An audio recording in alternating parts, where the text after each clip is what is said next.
Hi everyone. The information we're going to cover in this module is self-directed IRA accounts. What we're going to do is we're going to show you how you can take control of your financial future and how you can make the investment decisions that are going to have to provide you with the income to last for the rest of your life.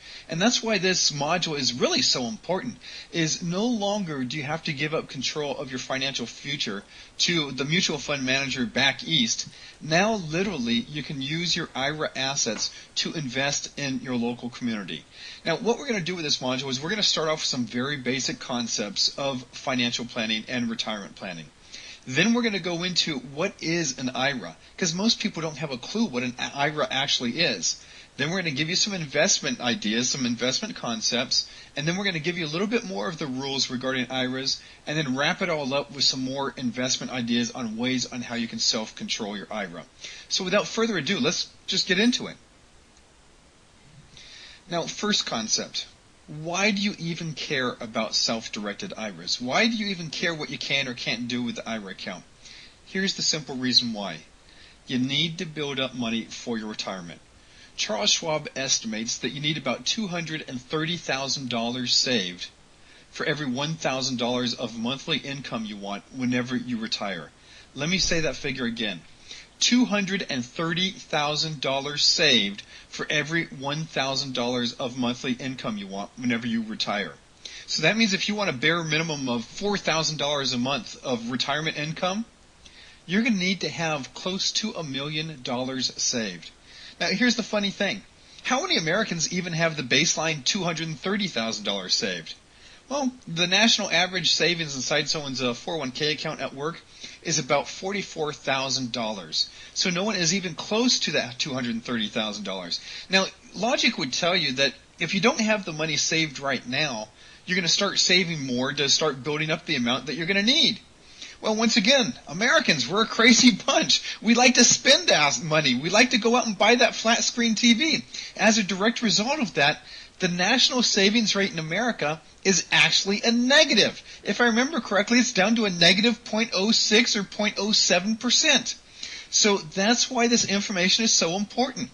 If you don't have enough already inside your retirement plan, and if you're not saving at all for your future retirement, the only other solution available is going to be to increase the amount you're going to be able to build up inside that retirement plan. Now, what's going to happen if you don't learn how to build up your retirement plan faster with a higher rate of return? It's really simple, guys. As a direct result of most people putting the control over their retirement in the hands of others, the median income of individuals age 65 and over is just over $15,000 a year. Once again, the median income of people over the age of 65 is just a wee bit over $15,000 a year. Let me ask you something. How much financial dignity could you possibly have bringing home $1,500 a month?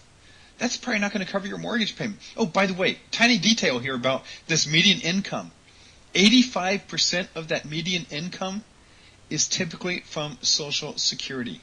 What is going to happen if Social Security does go bust, as everybody's predicting in the future? Well, if you take away 85% of that $15,000, I'm not a mathematician, but I think that's going to leave, I don't know, $5,000 or $6,000 a year that people are going to have to live on. Guys, this is going to be madness. You need to learn this information. And one other tiny detail. Hope is not retirement planning strategy. So many people say, you know, Tim, my life has just gotten better and better year after year after year, so I'm just going to hope something happens. It's going to change in the future, so it's going to be A-okay. Guys, hope is not a strategy. The odds of winning the lottery are 1 in 127 million.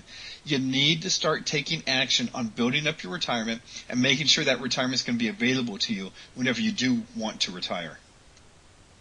Now let's say you wake up one day and you say, you know what, today is the day I'm going to learn all about my retirement and I'm going to start planning for my retirement.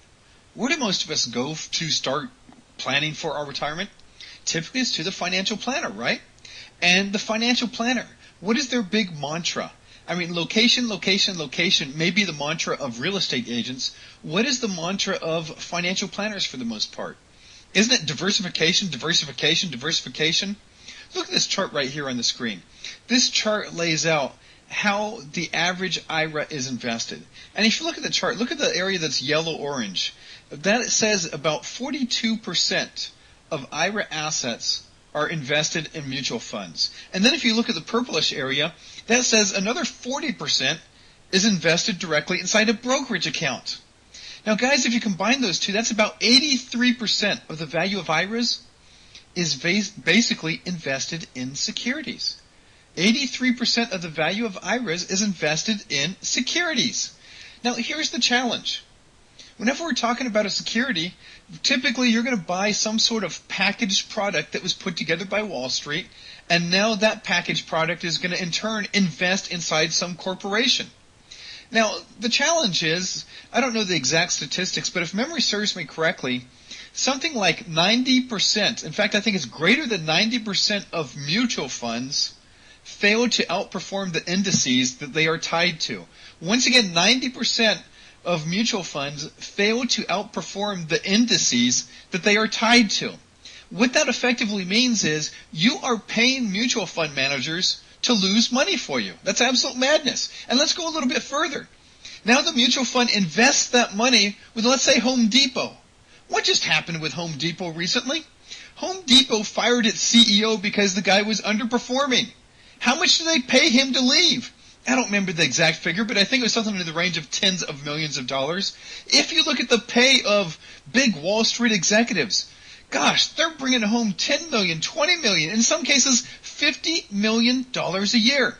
Where is that money coming from? Look at the returns of your retirement plan.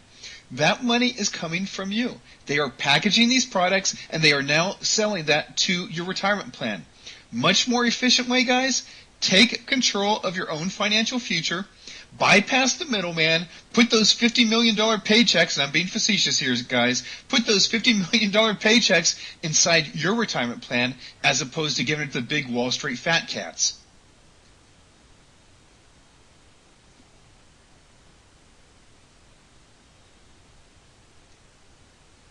All right, let's go look at the tax code.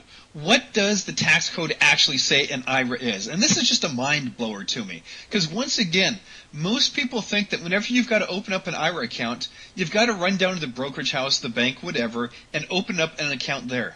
Guys, it just isn't so. Look at this. This is the black and white text of the tax code dealing with IRA accounts. And it says, an individual retirement account means a trust created or organized in the United States. Stop and think about this. Here the tax code is saying an IRA is a trust. So now whenever you start thinking, gosh, I wonder if my IRA could do this. Don't say, I wonder if my IRA could do this. Just switch it around a little bit and say, I wonder if a trust could do this. Because here's the mind blower. Chances are if a trust can take the action, your IRA can do the exact same thing. So once again, start thinking of an IRA as a trust. Stop thinking, gosh, I wonder if my IRA can do this. Start thinking, I wonder if a trust can do this. Once you change around those terms, you're going to find that everything starts falling into place. You're going to think, gosh, I've heard of a trust buying real estate. Gosh, I've heard of a trust borrowing money. Then it's really going to start making sense. Now, before we get too excited on stuff, and we're going to go through some investment examples in just a little bit here, let's talk about the certain investments that this particular trust cannot make. Under the tax code, your IRA trust cannot invest in life insurance. I don't think that's a big letdown for many of you. I'm not positive. And the other thing your IRA cannot invest in is collectibles. What's a collectible? It's things like gems, jewelry, fine art, things of that nature. These are the only investment limitations for IRA accounts. Your IRA cannot invest in collectibles. It cannot invest in life insurance contracts. Pretty much anything else on the face of the earth is fair game for your IRA to invest in. Guys, this stuff is just absolutely amazing what you can do with your IRA once you start having the knowledge of how to fully utilize your IRA account to start building up your financial future.